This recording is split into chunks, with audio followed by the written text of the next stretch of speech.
Hey, this is Rob Minton and welcome back to another Cashflow video. In this video, I want to show you how you can retire several years early. Before I show you how to retire early, I want to help you shift your perspective and how you think about retirement planning and saving for retirement. Because I think if you shift your perspective, it will make everything easier. You'll be able to make better decisions, better investments, which will allow you to retire early. And if you don't shift your perspective, there is a very strong likelihood that you're going to end up working several years longer than maybe you would need to.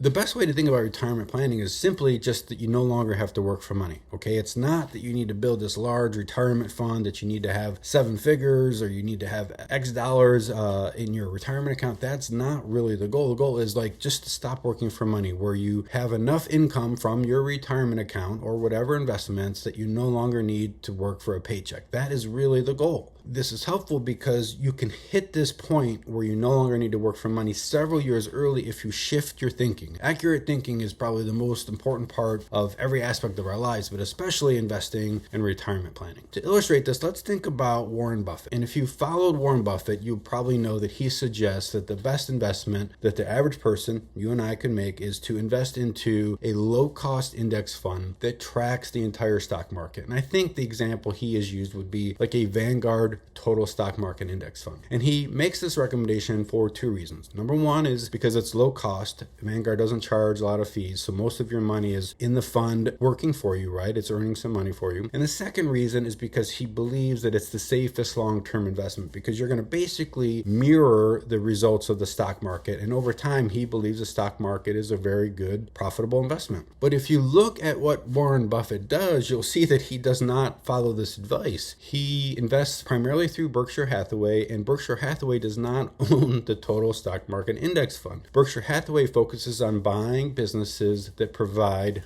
significant monthly income. Warren Buffett is a cash flownaire. He invests for income. And his main goal is to own companies and businesses that have significant earnings, that he can move those earnings from those businesses into Berkshire Hathaway's bank accounts, and then he can redeploy that capital when he sees great investment opportunities. So he is not following the investment plan that he suggests we all follow.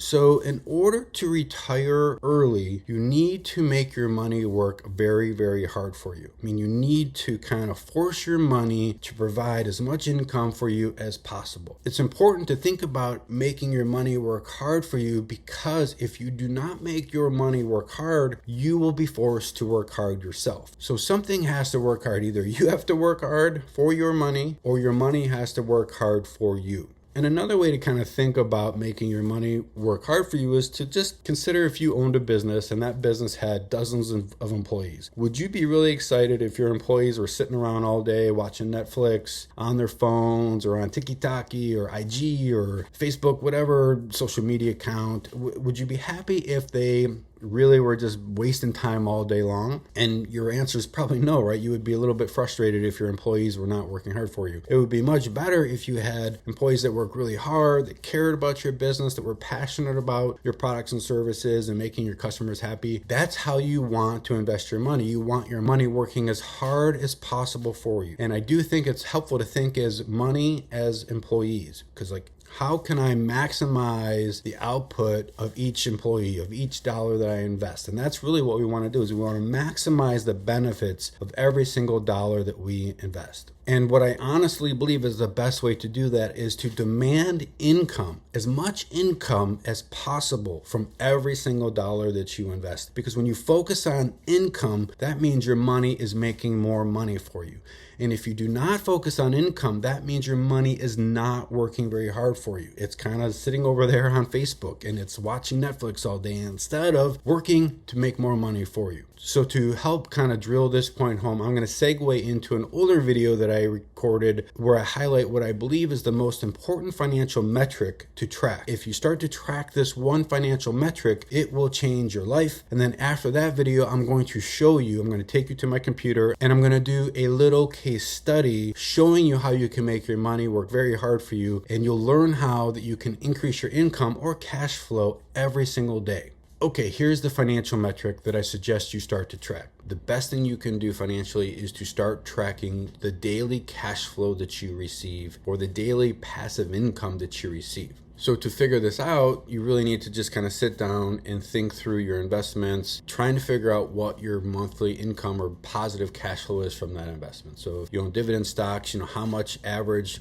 income are you collecting from your dividends? If you own rental real estate, what is your net positive cash flow? If you own bonds or CDs, what interest income are you receiving? So think through the income that you receive every single month that does not require your ongoing labor. Okay, so figure that number out and then divide it by 30. And that's your daily cash flow.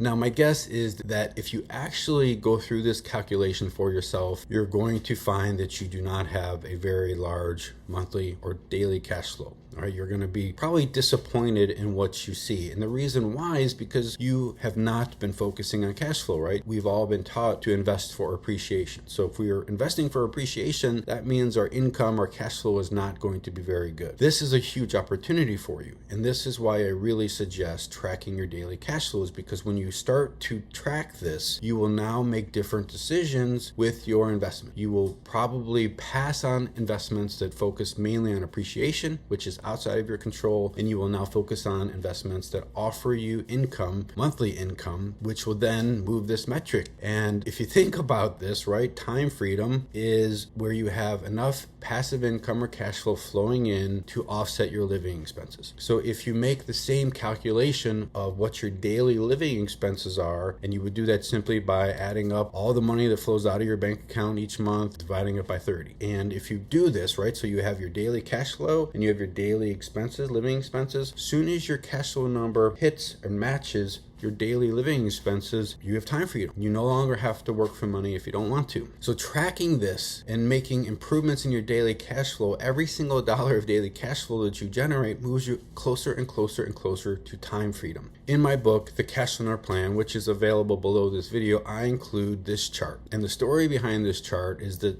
years ago, I was trying to build strength. I found these different charts for strength, like the deadlift and bench press, and I was trying to measure my progress based on my age range and what I was able to do for these various lifts. And at that time, when I was younger, trying to build strength, these standards that I was trying to work toward were very helpful for me because it allowed me to know, okay, am I below average, am I average, am I above average? And it helped me focus and make better decisions in the gym. I started to think about, man, we really need something like this for income and cash flow, because now we know, okay, am I below average? If I'm below average, boy, I got to make some decisions. I got to do some things differently in order to get myself into the average or above average column. Maybe print out my cash flow standard sheet, keep it handy so that it allows you to see it and think about it. I don't know if this is just a guy thing, but if I don't see something, typically forget about it, right? Trying to remind myself something. I'll put a sticky note on the kitchen counter and then I see it and I keep seeing it until I actually do it, and then I get rid of this little sticky note. But if my wife gets frustrated with me and she throws that sticky note out, there's zero chance that I'm actually going to do that thing. It's because if it's out of sight, it's out of mind. The same thing applies to this metric. I want to see my cash flow standards and I want to be tracking my daily cash flow, because seeing those things keeps me focused. It helps me make progress. And I think there's another important reason why it's helpful to track your monthly cash flow, daily cash flow. Let's say you're investing for appreciation and you have a great year. Your stocks or index funds or ETFs kind of increase in value 20-30%. Or maybe you invest in crypto and your crypto goes up 20-30%. You have like a great year. That's awesome, but that increase in value of these investments really does not have a direct impact on your day-to-day life. You cannot eat appreciation. You cannot use appreciation to pay your mortgage payment, to pay your property taxes, to pay your grocery bill. But if you're able to increase your cash flow, your daily cash flow by 20-30%, that has a direct impact on your day-to-day life, right? Because you can use that cash flow to pay daily expenses, to offset your mortgage payment, to help with the grocery bill, to fund a vacation. You can use that cash flow to benefit now. An action you took previously now is paying dividends that have a direct impact on your life today, tomorrow, next week, next next month. So my suggestion, once again, is to really start to track your daily cash flow. And I know it's going to be low in the beginning. It was for me, but as you begin to track it, it will increase. And the cool part about it is it will probably increase very quickly because you now have the opportunity to realign some of your investments to provide cash flow. And going forward, you're going to make better, more strategic decisions with every single thing you do. All right, I am on my computer and I want to highlight a really cool case study on how you can implement the ideas I just shared with you, how you can start to make daily progress on the goal to increase your monthly cash flow, how you can make your money work really, really hard for you so that you will not have to work really, really hard down the road. So just keep in mind that this is a case study. I'm not necessarily recommending you run out and invest into this particular ETF. I'm sharing it because it offers monthly dividends, monthly distributions, and it has a very attractive dividend yield or distribution yield. Keep in mind this is just informational purposes only. I do own shares of this and my family members all own shares of this particular ETF, but I'm not suggesting you buy it.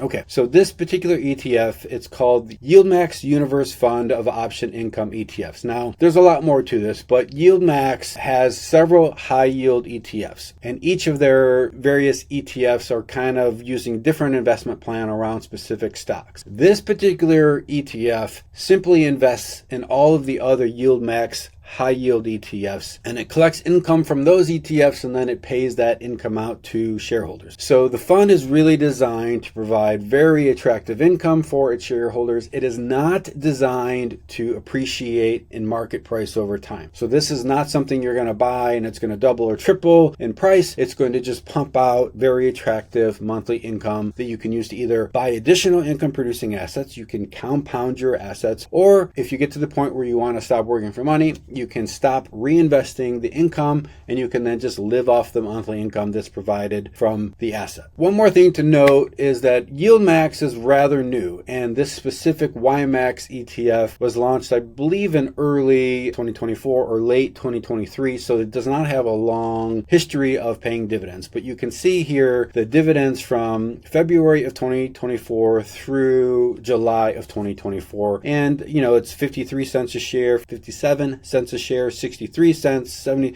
So these are the monthly dividends that were paid out per share for every single share of YMax that's out there. So had you owned YMax, you would have collected these dividends. So one way you can automatically increase your income or cash flow every day is to set up an automatic daily recurring investment. So on the screen, you can see a screenshot from inside my Robinhood brokerage account. Within Robinhood, and I'm assuming most brokerage accounts will allow you to do this, but you can set up a recurring investment. In my little example here, I'm just saying I'm going to make an automatic daily investment into YMax of $10. So Monday through Friday when the stock market's open, $10 is going to get pulled from a bank account. It's going to be invested into YMax. And more than likely, because YMax share price is above $10, it will buy a fractional share, but every single day it'll buy additional shares, right? And those fractional shares will compound, and every share that you own will pay you a dividend. And then you could set those dividends to reinvest, so you're buying more and more shares. Now, if you wanted to do this every single day, on Friday or Monday, you would have to kind of touch a few buttons on your phone and buy an additional share or two to cover Saturday or Sunday when the stock market's closed. You'd also have to cover any holidays. Now, I know what you're thinking, like, hey, $10 a day, I mean, come on, how can you retire early investing $10 a day? And in the next screen, I'm going to show you like a compound interest calculator and the impact that this little strategy could potentially have. So before I click over on the next screen, just make a guess how much you would have down the road, let's say in just 12 years, if you were to invest $10 a day into an asset that paid you 43% annually, offering monthly dividends, and you have those dividends reinvested into additional shares. Like, just guess what $10 a day could turn into in 12 years. Okay? You got your number? All right, here we go. So here is a screenshot from investor.gov, and this is a compound interest calculator. So you can see here that we're starting out with $0 and that we're going to make a monthly contribution of $300, which is $10 a day, 30 days a month. We're going to do this for 12 years. And if we earn 43.83% over those 12 years, we will have down here at the bottom, you can see down here in the yellow box, we will have $1,430,649. Now, obviously, I'm not factoring in taxes. I'm not factoring in inflation. I'm just trying to show you what happens when you focus on increasing your monthly cash flow versus investing for appreciation. $10 a day, that's almost the cost of a cup of Starbucks coffee, right? $10 a day turns into almost $1.5 million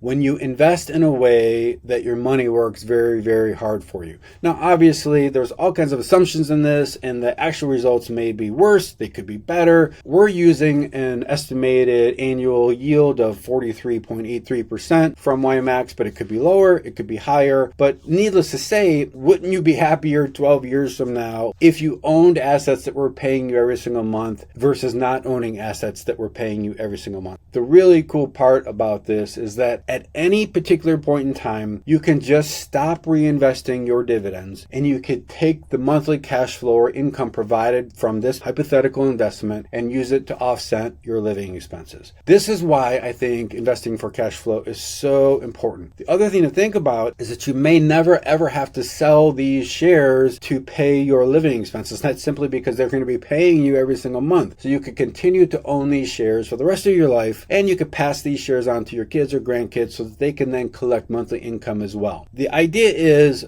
make your money work really hard for you by focusing on strategies that allow you to increase your monthly cash flow. The best way to do that is to set up an automatic investment plan that acquires assets that provide monthly income every single day. So you know, like, hey, no matter how bad today goes, I acquired an asset that is going to pay me every single month. Well, I hope this little case study really kind of drives home what I was sharing in the opening part of the video. In order to retire early, in order to stop working hard for money, you have to make your money work really, really hard for you. And you make your money work hard for you by demanding income from every single dollar that you invest. One of the best ways to do that is to set up an automatic investment plan that buys new assets for you every single day. Those assets then are providing you with monthly income, meaning you are automatically increasing your income and cash flow every single day. So your money's working really, really hard for you, and that will allow you to accumulate more assets so that you will be able to retire early and stop working for money. So I hope you found this video to be helpful, and I will catch you in the next one.